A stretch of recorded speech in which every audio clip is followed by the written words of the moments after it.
오늘은 5번째 시간인데요. 우리가 우리에게 죄 지은 모든 사람을 용서하오니 우리 죄도 사하여 주시옵고라는 제목으로 함께 은혜를 나누고자 합니다.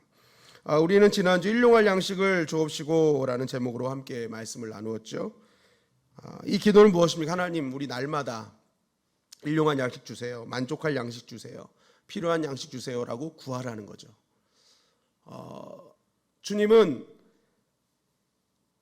크리스찬이라고 해서 하늘만 구하는 인생이 아니다라는 거죠.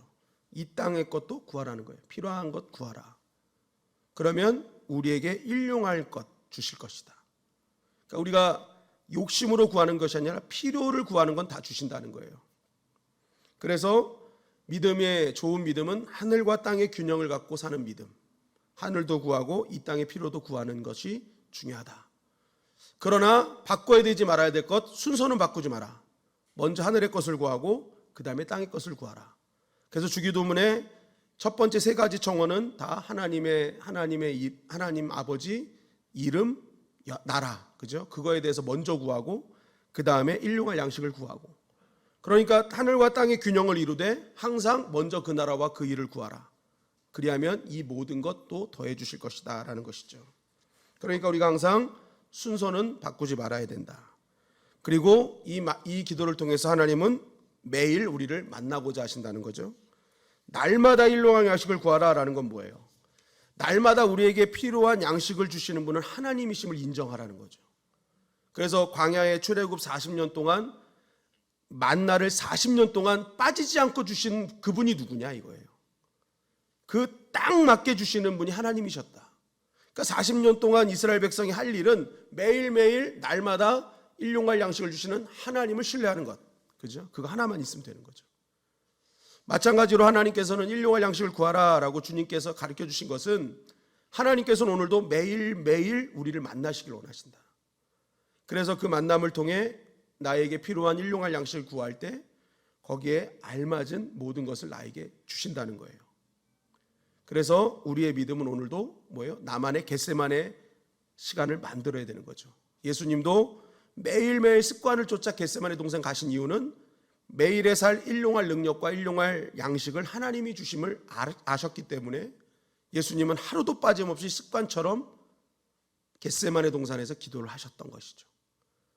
결국 일용할 양식을 구하라라는 것은 너만의 겟세마네 동산에서 매일매일 하나님을 구하라는 거죠. 그래서 그러한 일용할 양식을 얻은 자는 반드시 뭐예요? 이웃사랑으로 나아가게 돼 있다. 우리에게 일용할 양식, 우리의 일용할 양식이거든요. 나의 일용할 양식이 아니라. 그러니까 일용할 양식을 구하면 나의 필요를 채워주십니다. 그러니까 일용할 양식을 구한 자는 필요한 것을 알기에 자족해요. 나의 욕심을 구한 것이 아니라 나의 필요를 구하 주신 걸 알기 때문에 이건 나한테 필요해서 주신 것이다 하고 그것을 자족합니다. 그런데 이거 필요한 것보다 더 넘치게 주셨을 때는 이제 생각이 달라지죠. 필요한 걸 넘치게 주신 이유는 이걸 가지고 우리를 위해서 사용하시라는 거구나. 그래서 이 일용할 양식이라는 정확한 믿음을 구하는 자는 반드시 나뿐만이 아니라 주변도 살리는 힘을 갖게 된다는 것입니다. 그래서 저와 여러분들이 오늘 이 시간을 겟세마네 시간으로 삼기를 주님의 이름으로 간절히 축원합니다. 아멘. 하늘의 것도 구하지만 땅의 필요를 구하는 시간. 그럴 때 하나님께서 채워주시는 은혜가 있게 될 것입니다. 그리고 그 이상을 넘었을 때 또한 이웃을 살리는 하나님의 사람으로 나아가게 될 거예요. 축복의 통로로, 생명의 통로로. 자, 그러면서 이제 일용할 양식을 구한 다음에 이제 이 다음 기도문으로 넘어가는데, 이 기도문이 뭐냐? 우리가 우리에게 죄 지은 모든 사람을 용서하오니 우리 죄도 사하여 주세요라는 기도입니다. 이거 기도하라는 거예요. 이 기도문은 간단하게 말하면 죄 용서 기도문이에요. 죄 용서 기도문. 여러분, 이 기도문을 듣자마자 어떤 느낌이 드셨습니까? 숨이 탁 막히지 않으세요? 용서라는 단어가 탁 들어오면요, 사실 이거 받아들이기 쉽지 않은 거죠. 그래서 그 초기 기독교 때는요, 이게 주기도문 할 때 일용할 양식을 주옵시고 기도 크게 하다가 이 죄 용서하면은 소리가 거의 안 나왔대요. 그만큼 어려운 기도였다. 일용할 양식은 다 먹고 싶은데 이 용서하는 기도가 나오면 조용해졌답니다, 교회가. 그만큼 뭐예요? 이게 교인들이 말하기가 참 쉽지 않은 기도 내용이라는 거죠. 그럼에도 불구하고 주님은 오늘 뭐라고 하십니까? 그거 기도하라는 거예요. 용서를 위한 기도 하기도 쉽지 않은데 그걸 실천하라고 하시니 야, 이거 참 난감한 겁니다. 그리고 한 가지 궁금한 것은 실제적으로 우리는 용서할 수 있는가라는 거죠. 내가 진짜 마음속에 정말 저 사람을 용서할 수 있는가? 어떤 분은 하잖아요. 내가 사랑은 못할지라도 용서는 한다 하시는 분이 있어요. 근데 그게 진짜 용서일까요? 물론 우리가 용서까지 하고 사랑은 못하더라도 용서하는 거는 참 그것만 해도 좀 대단한 거예요. 근데 진짜 용서는 뭐예요? 사랑하기까지 갈 수 있는 거죠. 이게 참 이게 가능하지 않은 것 같은데 주님이 하라고 하시는 거 보면 이거는 가능하니까 하라고 하시는 거죠. 그렇다면 어떻게 가능한가? 이거를 이 기도문을요 이해하려면요 이 문장의 구조를 우리가 다시 한번 정확하게 이해할 필요가 있습니다. 여러분 4절 다시 한번 보여주실까요? 4절 본문 4절 말씀. 자, 우리 한번 다시 한번 읽어볼게요. 시작. 우리가 우리에게 죄지은 모든 사람을 용서하오니 우리 죄도 사하여 주시옵고. 네, 거기까지요. 자, 여러분이 여기까지 읽었는데 어떻게 해석이 되세요? 딱 여기까지 읽었는데 이 문장을 딱 그냥 쉽게 해석하면 어디까지 해석이 되세요? 어떻게? 이렇게 해석이 됩니다. 우리가 우리에게 죄지은 모든 사람을 용서하오니. 주님, 지금 내가 사람을 용서하고 있으니 나의 죄를 용서해 주세요. 그죠? 내가 지금 용서하고 있어요. 그러니까 내 죄 용서해 주세요 라는 거죠. 결국 우리가 하나님께 용서받으려면 내가 누군가를 용서해야 내가 죄사함을 받을 수 있다고 해석이 되는 거예요. 그렇지 않으면 죄사함 없다는 거죠. 이 문장대로 그냥 우리가 해석을 하면. 그죠? 그러니까 내가 용서함을 받고 죄사함 받으려면 나는 지금 누군가를 용서하고 있어야 돼. 그게 조건이야. 그러니까 주님이 그 조건 걸은 거야. 너 용서받고 싶어? 너 죄사함 받고 싶어? 그러면 너 지금 누굴 용서해. 너 지금 널 힘들게 한 사람 용서해. 그럼 내가 용서해 줄게 라고 말씀하시는 뉘앙스처럼 보인단 말이에요. 그러면 이 자리에서 자신 있게 그럼 나 용서함 받았습니다 하고 하시는 분 손 들어보세요. 이게 이 조건을 달고 내가 용서함 받고 죄사함 받았다고 한다면 여러분 죄사함 받으셨어요? 그 누구도 이게 조건이 되고 이대로만 된다면요 아무도 용서함 받은 사람 없을 거예요. 왜냐하면 한 구탱이에는 꼭 내가 용서하지 못한 게 있거든요. 갖고 가는 게 있거든요. 그럼 여러분 이 말씀대로 산다 그러면 우리가 신앙생활이 얼마나 재미없겠습니까? 맨날 고구마 한 100개 먹은 것처럼 답답하고 그죠? 맨날 그게 걸리는 거야. 내가 신앙생활 막 잘하다가도 그게 하나 딱 걸려 있는 거야. 아, 용서하면 나 용서해 주신다는데. 그러니까 신앙생활이 맨날 재미없고 맨날 낙심도 되고 그죠? 자신의 신앙에 대한 절망이 되고 실망이 되고 난 이거밖에 안 되나? 아유, 내가 아무리 그렇게 부르지도 사람 하나 용서하지 못하는 나의 자신에 대해서 얼마나 자책감이 들겠습니까? 근데 주님은 우리가 신앙생활 그렇게 하기를 원치 않으시거든요. 그리고 이렇게 한다면 예수님께서 우리를 아시는 예수님께서 이렇게 말씀하시지 않았을 거라고 저는 생각을 하거든요. 우리가 얼마나 연약하고 부족한 존재를 아시잖아요. 그러니까 우리가 새벽에도 봤지만 정말 배신하는 제자들까지도 다 아시면서도 그냥 주님은 끝까지 사랑하기로 끝까지 주님이 본인이 상처받기로 결단해버리시잖아요. 그런 주님이신데 주님이 그냥 조건 내것이고 너 용서해야 내가 용서할 거야. 과연 이러시는 분인가? 우리는 한번 생각해 볼 필요가 있다는 것이죠. 그렇게 볼 때 여기에는 우리가 반드시 알아야 될 아주 중요한 진리가 있음을 발견하게 되는 거예요. 여러분 이 죄 용서에 대한 부분을 잘 이해하기 위해서 예수님께서 마태복음 18장을 통해서 우리에게 한 가지 비유로 말씀하시는 것을 보게 됩니다. 그 마태복음 18장에 나오는 비유가 뭐냐면 1만 달란트 빚진 자의 비유예요. 1만 달란트 빚진 자. 그 마태복음은 유대인들을 위해 쓴 거거든요. 유대인들 보라고. 근데 여러분, 유대인들 왜 이 빚진 개념이 죄 용서 개념이랑 연결되는지를 제가 잠깐 설명해 드리자면, 유대인들은요, 죄라는 개념 중에 하나가 빚진 개념을 갖고 있어요. 그래서 많은 죄의 단어를 쓸 때, 여러 가지 단어를 쓰는데, 여기서 빚이라고 쓴 단어가요, 오페이레마라고 합니다. 오페이레마. 이게 뭐예요? 책임을 이행하지 않는 죄예요. 그러니까 빚이라는 단어가 죄라는 단어와 연결이 돼 있어요. 그러니까 우리는 죄를 용서받듯이 빚을 탕감받아야 되는 거예요. 그러니까 빚이 탕감받는 게 죄 용서함을 받는 개념이라고 유대인들은 생각하고 있습니다. 그래서 이 1만 달란트 빚진 자의 비유를 하신 것은요, 이것은요 굉장히 중요한 죄 용서의 개념을 갖고 있는 거예요.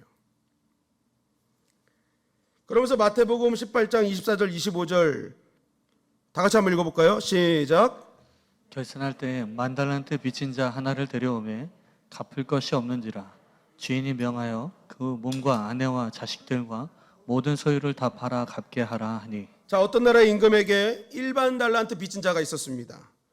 결산할 때가 돼서 빚진 자를 그 임금 앞에 딱 세웠는데 아무것도 없는 거예요.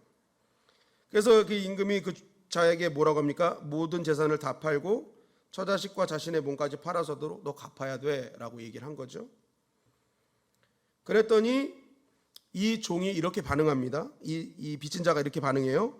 마태복음 18장 26절 27절입니다. 시작. 그 종이 엎드려 절하며 이르되 내게 참으소서 다 갚으리이다 하거늘 그 종의 주인이 불쌍히 여겨 놓아 보내며 그 빚을 탕감하여 주었더니. 자, 이렇게 임금이 얘기하니까 이 빚진 자가요 무릎을 꿇고 제가 다 갚을 테니 조금만 참아주세요 하면서 애원했다는 거예요. 막 애원했다는 거예요. 그런데 여기서 이제 이렇게 되면 어떻게 흘러가야 됩니까? 오케이, 내가 조금 기한을 줄 테니까 너 다 갚아라, 이렇게 해야 되는데 신기한 상황이 벌어지는 거예요. 언제까지 갚아라 이러지 말고 그를 불쌍히 여겨서 놓아주었대요. 너 내가 그냥 탕감해 줄게 하고 그를 놓아주었대요. 여러분, 이 1만 달란트라는 금액이요 사실은 어마어마한 금액입니다. 그러니까 이 예와 비유지만 한 달란트가 무게가 34kg이에요. 한 달란트가. 그럼 1만 달란트는 금의 몇 킬로겠어요? 34만 킬로그램입니다. 34만 킬로그램. 그럼 한 돈이 몇 그램이에요? 3.75g. 오늘 시세가 얼마인 줄 아세요? 23만 원입니다. 한 돈이 23만 원. 그러면 3.75가 23만 원인데 금 34만 킬로그램은 얼마일까요? 제가 이거를 찾아봤더니 당시 이스라엘 전체가 로마 제국에 바친 1년 세금이 800달란트래요. 1년에 바친 세금이 800달란트. 그러면 이 1만 달란트는 어떻게 되죠? 몇 년치예요? 세금 몇 년치? 거의 12년, 그죠? 12년 정도 되는 거죠. 한 국가에 12년치 되는 세금의 액수예요. 그러니 보세요. 이 사람이요, 내가 갚겠습니다 애원해봤자 갚을 수 있는 겁니까? 못 갚는 겁니까? 못 갚는 거예요, 이거는. 그런데 이 왕이요, 그렇게 자신이 못 갚는 거니까, 못 갚는 건데도 불구하고 막 제가 갚겠습니다 하니까 너무 안타까운 거야. 네 힘으로 갚지 못하는 건데. 그래서 그를 불쌍히 여겨서 정말 말도 안 되는 용서를 해준 거예요. 탕감을 해준 거예요. 이거는 어마어마한 탕감인 거예요. 그러니까 갚을 수 없는 은혜죠. 평생 갚을 수 없는 은혜를 받게 된 거예요. 그런데 이렇게 탕감받은 이 사람이요, 마태복음 10장 28절 30절에 보니까 탕감받고 집에 가는 길에 자신에게 빚진 사람을 만납니다. 그런데 이 사람이 자신에게 얼마를 빚졌냐면 100데나리온을 빚졌대요. 그래서 너 갚아라 그랬더니 이 빚진 사람이 엎드리면서 막 애원을 한 거예요. 내가 갚을게 그랬더니 이 사람이 자신은 탕감받았으면서 그 앞에 애걸하는 그 친구를 탕감해 주지 않고 옥에 가둬버린 겁니다. 여러분 100데나리온이요. 이제 계산을 해보니까 이 1만 달란트에 비하면 정말 말도 안 되는 적은 금액입니다. 1만 달란트 데나리온으로 계산하니까 6천만 데나리온이에요. 6천만 데나리온에 100데나리온 차이가 어마어마하죠. 그러니까 말도 안 되는 탕감을 받은 사람이 60만 분의 1밖에 안 되는 돈을 탕감하지 않는 거예요. 탕감해 주지 않는 거예요. 이 이야기를 들은 그 집의 동료들이 어떻게 합니까? 그 종들이 그 사람을 딱하게 여겨서 이제 이 주인에게 알린 거예요. 그래서 주인이 그 1만 달란트 탕감받은 사람을 데리고 와서 너 왜 나한테 탕감받았으면서 그 사람 불쌍히 여기지 않아? 하면서 책망을 하는 것을 보게 됩니다. 여러분, 이 비유가 여러분 어떤 거를 비유하시는 것 같으세요? 탕감받은 우리가 똑같이 탕감해 주지 않으면, 죄 용서함을 받은 우리가 죄 용서함을 하지 않으면 너희 뭐예요? 벌 받는다? 이런 비유일까요? 물론 그런 비유일 수도 있어요. 그런데 진짜 주님이 이것을 말씀하시는 의도가 무엇인지를 우리는 알아야 돼요. 그래서 예수님은 항상 어떤 비유를 하실 때 그 비유하기 전에 내가 왜 이 비유를 하는지를 말씀하세요. 그러니까 밭에 감추인 보화를 얘기할 때 천국의 비밀에 대해서 먼저 얘기를 한다 하면서 그 천국의 비유를 얘기하시거든요. 마찬가지로 1만 달란트 빚진 자에 대한 비유를 시작하실 때 예수님이 이렇게 시작하셨어요. 마태복음 18장 23절입니다. 다 같이 한번 읽어볼까요? 시작. 그러므로 천국은 그 종들과 결산하려 하던 어떤 임금과 같으니. 자, 이 비유를 왜 말씀하시냐면 이 비유를 통해서 그 빚을 탕감하는 임금이 어떤 분이냐를 말씀하고 싶으셨던 거예요. 너희들 유대인들 죄 지었지, 뭐 죄 있지. 그런데 그 죄를 해결해 주시는 임금, 그 하나님 아버지가 누구신지를 알아? 하면서 그거에 대해서 얘기해 주시는 거예요. 그러니까 이 이야기의 핵심에는 모든 빚과 죄를 탕감해 주신 하나님이 누구시냐를 알려주시는 거예요. 하나님이 누구시냐. 그러니까 이것을 통해서 우리의 모든 어마어마한 죄도 무제한적으로 용서하시는 하나님이 누구신지를 알아라 라는 거예요. 하나님 누구신지 알아라. 그 하나님이 너희 하나님이시다. 그래서 이 비유를 통해서 세 가지를 알려주시는데, 첫째, 너희는 용서할 수 있는 존재가 아니다라는 거예요. 너희 힘 자체로 용서할 수 있지 않다. 그리고 너희는 하나님에게 무제한적 용서를 받은 존재이다.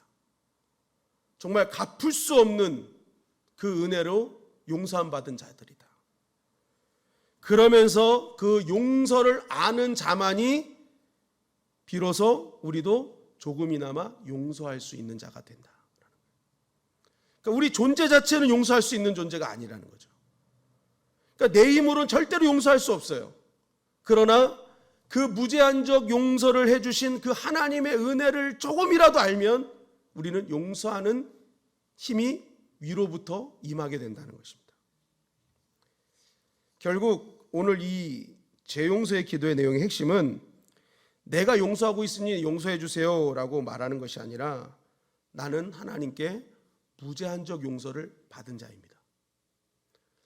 그 하나님의 은혜를 아는 내가 그 주신 이유를 알고 오늘도 내가 그 은혜를 갚는 자로 나아가겠습니다 하는 결단의 기도라는 것입니다. 결국 이 말씀을 통해서 진짜 용서는 나로부터 나오는 것이 아니라 누구로부터 나온다? 하나님으로부터 온다. 내 힘으로 하는 것이 아니라 그 은혜를 아는, 그 은혜를 경험한 힘으로만이 뭐예요? 용서할 수 있다는 거죠. 여러분, 그 대표적인 사람이 누구예요? 요셉인 거예요. 요셉. 형들의 시기로 미디안 상인에게 종으로 팔려갔습니다. 그리고 보디발의 집으로 갔어요. 억울하지만 하나님과 동행하면서 그 집안에 복이 임하는 걸 보게 하셨어요. 하나님이 함께 하시면 경험하게 했습니다. 그런데 그 보디발의 집에서 보디발의 아내 때문에 누명을 써요. 그래서 감옥에 갑니다. 얼마나 억울합니까? 형들한테 시기받아서 그렇게 죽을 고비 넘겼는데 종살이 했어요. 그러다가 옥살이로 넘어갔어요. 그러나 하나님께서는 요셉을 특별한 은혜로 붙잡아 주셔서 애굽의 총리가 되게 하십니다. 지난번에도 물어봤지만 요셉이 애굽의 총리가 됐을 때 가장 두려워했던 사람이 누굴까요? 포디발의 아내예요. 순간 얼마나 놀랬겠어요. 감옥 가서 죽을 줄만 알았던 요셉이요, 애굽의 총리가 돼서 딱 서 있는 거예요. 보디발은 꼼짝도 못하죠. 그리고 이 소식을 알게 된 형들이죠. 벌벌벌 떨잖아요. 아빠가 나중에 그렇게 지나고 수십 년이 지난데도 야곱이 죽자마자 다시 한번 엎드려 버리잖아요. 자기 죽일까 봐. 그만큼 요셉이 총리가 됐을 때요, 보디발의 아내와 이 형들은요, 이 부분에 대해서 엄청나게 두려워했습니다. 그런데 성경은 어디를 찾아봐도 요셉이 자신이 가진 힘으로 형들과 보디발의 아내에게 복수했다는 내용은 한 군데도 찾아볼 수가 없어요. 어떻게 이게 가능했냐? 창세기 45장 4절 5절은 이렇게 증거하는 것입니다. 시작. 요셉이 형들에게 이르되 내게로 가까이 오소서. 그들이 가까이 가니 이르되 나는 당신들의 아우 요셉이니 당신들이 애굽의 판자라. 당신들이 나를 이곳에 팔았다고 해서 근심하지 마소서. 한탄하지 마소서. 하나님이 생명을 구원하시려고 나를 당신들보다 먼저 보내셨나이다. 자, 이거 굉장히 화날 일이거든요. 저 같으면 형들 눈에 보이면 야, 당장 다 치워! 하고 막 그랬을 텐데 형들을 보니까 근심하지 말래요. 한탄하지 말래요.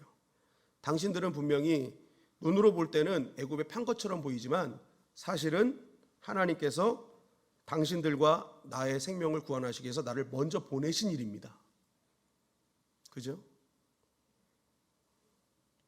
요셉은요, 내가 용서해야지 용서한 게 아니에요. 결단하고 용서한 게 아니에요.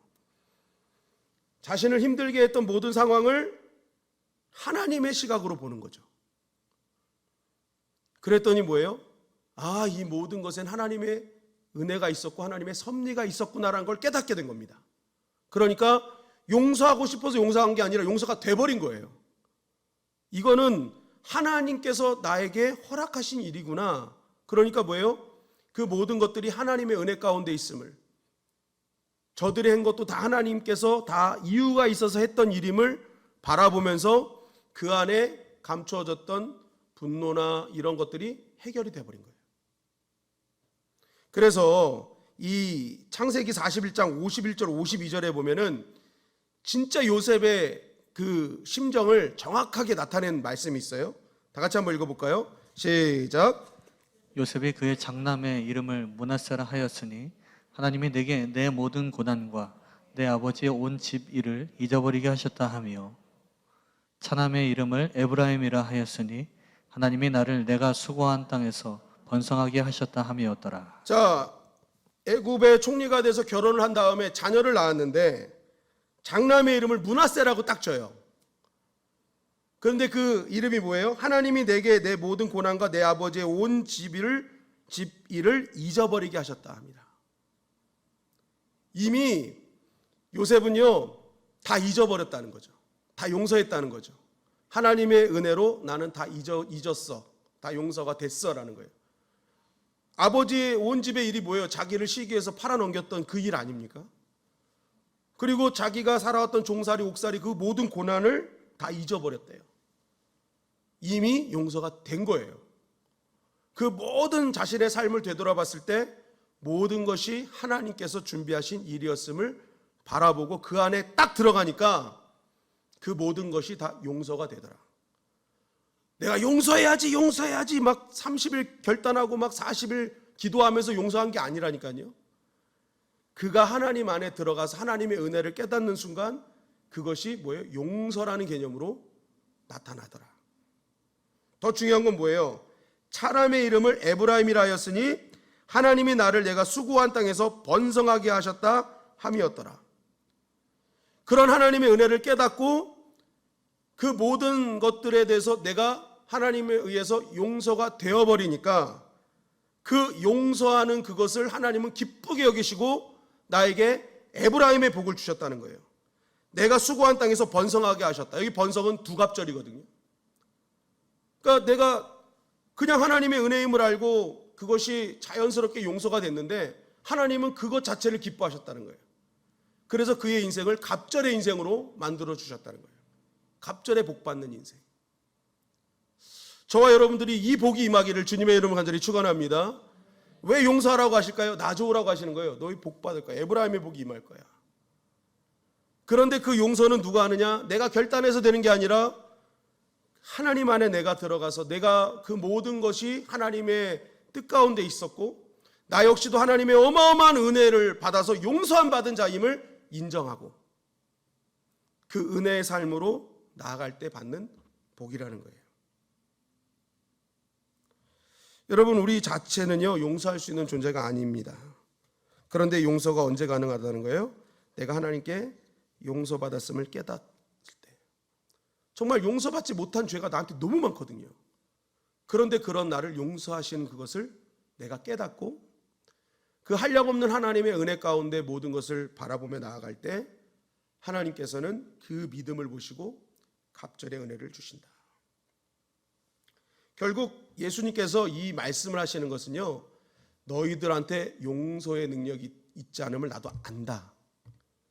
그런데 너희가 그 갚을 수 없는 그 은혜로 말미암아 용서받았음을 너희가 경험하고 그 하나님의 은혜가 너에게 충만하다면 자연스럽게 용서가 될 것이라는 거죠. 이것을 말씀하시는 거예요. 너희 힘으로는 감당할 수 없으나 너 안에 있는 하나님의 능력이 그 하나님의 선하심이 우리를 감싸 안을 때 그것은 되어지는 거지 내가 결단해서 되는 것이 아니라는 거예요. 그래서 주님은 뭘 먼저 말씀하시는 거예요? 그 한량없는 용서의 은혜를 너희가 먼저 깨닫고 경험하고 알라라는 거예요. 그만큼 우리를 용서하고 계시다는 거죠. 그래서 7번씩 70번이라도 용서하라 라는 이 말은요, 숫자 세면서 자 70번씩 7번이면 몇 번이에요? 77에 49죠. 그죠? 그럼 몇 번이에요? 490번이죠. 그래서 매일매일 내가 오늘 한 번, 두 번 해가지고 오늘 36번 했네. 세라는 게 아니라 당시에요, 율법에서 가르치는 용서는요, 하루에 3-4번 정도밖에 없어요. 그 이상도 너무 많다고 그랬어요. 그러니까 베드로는요 7번 용서할까요? 이것도 어마어마하게 불려서 얘기한 거예요. 그때 당시에 숫자 개념으로 보면 7번은 이거에 우리가 볼 때는 애게 7번 하지만 실제적으로 당시 시대상에서 보면은요 베드로는요 엄청 뻥튀기 해서 얘기한 거예요. 사람들이 얘기하는 율법의 숫자보다 더 많이 얘기한 거예요. 얼마나 믿음이 있다고 자기가 고백한 거예요. 이게 이만큼 해야 되죠. 자신 있게 얘기한 거예요. 근데 예수님이 갑자기 7번씩 70번이라도 해라 이러는 거예요. 얼마나 베드로가 당황했겠습니까? 자기는 막 믿음 있는 마음으로 했는데. 근데 이게 뭐예요? 숫자 세라는 게 아니라 그만큼 너희는 큰 용서와 은혜를 받은 존재임을 너희가 알라라는 거예요. 그만큼이다. 감당할 수 없을 만큼 너희는 은혜 받은 존재야. 용서받은 존재야. 그거 알면 돼. 그거를 깨닫는 자는 용서가 되는 거야 라는 거죠. 결국 예수님께서 이 기도를 가르쳐 주신 것은요, 지금 우리의 현재 나의 존재에 대한 자각이에요. 너는 용서할 수 있는 존재가 사실 못 돼. 그 있는 자체는 안 되는 거야. 그런데 사실 너희도 보면은 받을 만한 자격도 있는 것도 아니잖아. 그런데 그런 용서받지 못할 자격이 있는 너희를 지금도 주님이 용서하셨기 때문에 지금도 살고 있는 거지라는 거죠. 그럼 그 은혜를 조금이라도 안다면, 그것을 안다면 뭐예요? 너희도 이제는 그러한 삶으로 하나님께 영광 돌려야 되지 않겠니라는 것입니다.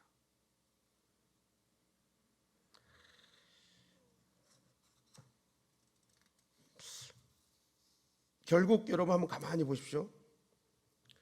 이렇게 우리가 그 은혜를 알고 나를 통해서 용서가 선포되는 그 순간에 어떤 일이 벌어지겠어요? 나는 용서했지만 용서를 받는 입장에서는 그게 뭘로 생각돼요? 은혜죠. 나는 용서했어요. 받는 사람은 은혜예요. 그러니까 거기가 뭐가 돼요? 하나님 나라가 되는 거예요. 그 은혜 받은 사람은 평생을 잊지 못하는 거죠. 그래서 그곳이 하나님 나라가 되는, 구원이 선포되는 곳이 됩니다. 그래서 삭개오의 집에 갔을 때 예수님이 뭐라 그러세요? 이 집에 구원이 임했다라는 거죠. 이 집에 구원이 임했다. 왜요? 예수님이 그의 집에 들어가셨다는 건 이미 용서를 선포하신 거거든요. 그러니까 삭개오가 그것을 은혜로 받아들이고 그가 변화가 되잖아요. 그랬더니 주님이 그것을 어떻게 평가하셨어요? 이 집에 구원이 임했다. 하나님 나라가 임했다라고 말씀하시는 거예요. 그러니까 우리의 용서받음, 그 용서받음의 그 은혜를 알고 내가 용서하는 삶, 그 용서하는 삶의 곳곳이 뭐가 되는 거예요? 구원이 선포되고 하나님의 나라가 임하는 에브라임의 축복이 임하게 되는 것입니다.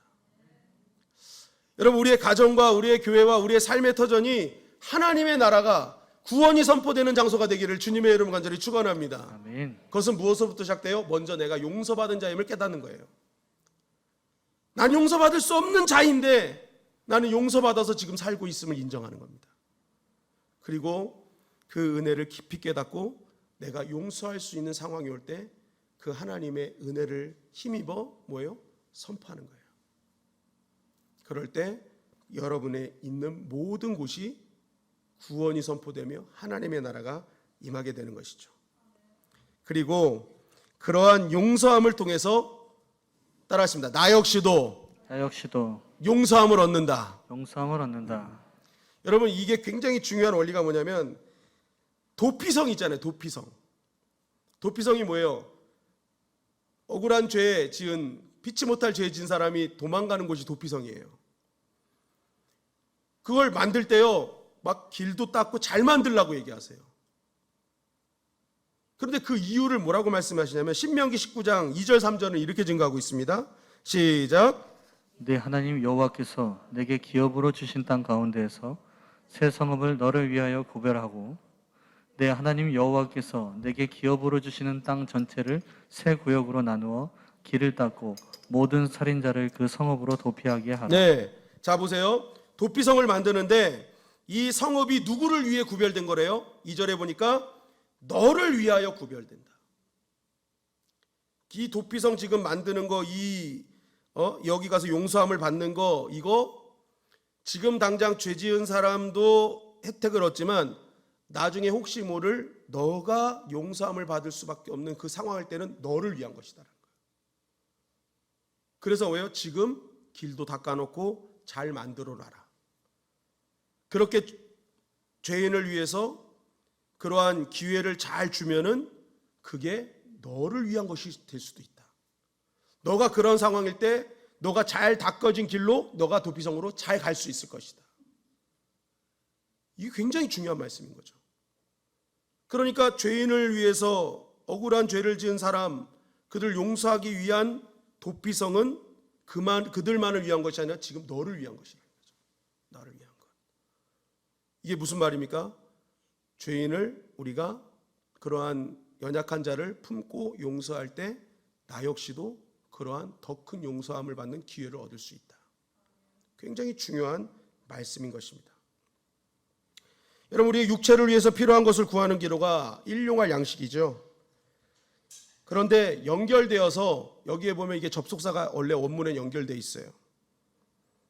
결국 뭐예요? 용서라는 개념도 우리가 매일매일 구해야 될 일용할 용서라는 거예요. 그 용서가 매일매일에 뭐예요? 내가 매일매일 용서할 수 있다는 것은 내가 매일매일 하나님의 은혜를 기억하고 있다는 것이며 매일매일 나에게 감당할 수 없는 은혜를 부어주시는 하나님을 보고 있다는 뜻입니다. 그래서 이 용서는요, 또 하나의 고백이 뭐예요? 내가 매일매일 하나님의 은혜를 기억하고 있습니다라는 고백이 될 수 있는 거죠. 그러한 매일매일 하나님을 보고 그 하나님의 한량없는 은혜를, 용서의 은혜를 깨닫는 자만이 뭐예요? 매일매일 용서를 선포할 수 있다는 것입니다. 여러분, 오늘 이 말씀을 꼭 붙드시기를 주님의 이름으로 간절히 축원합니다. 아멘. 분명히 우리는 용서할 수 없는 존재입니다. 그건 맞아요. 인정하고 가야 돼요. 그러나 한량없는 하나님의 그 용서의 은혜를 우리가 안다면, 그 능력을 믿는다면, 오늘 우리가 해야 될 것은 여전히 내 주변에 있는 연약하고 부족한 자들을 붙잡아주고 위로해주고 용서해주는 일이라는 거예요. 그 힘은 하나님께서 반드시 주신다는 것입니다. 그럴 때 갑절의 복을 누리는 에브라임의 복이 임할 것이며, 하나님의 나라와 구원이 선포되는, 내가 가는 곳곳마다 하나님 나라가 임하는 복이 임할 것이며, 나 역시도 용서함을 받는 도피성의 은혜를 누리게 될 것입니다.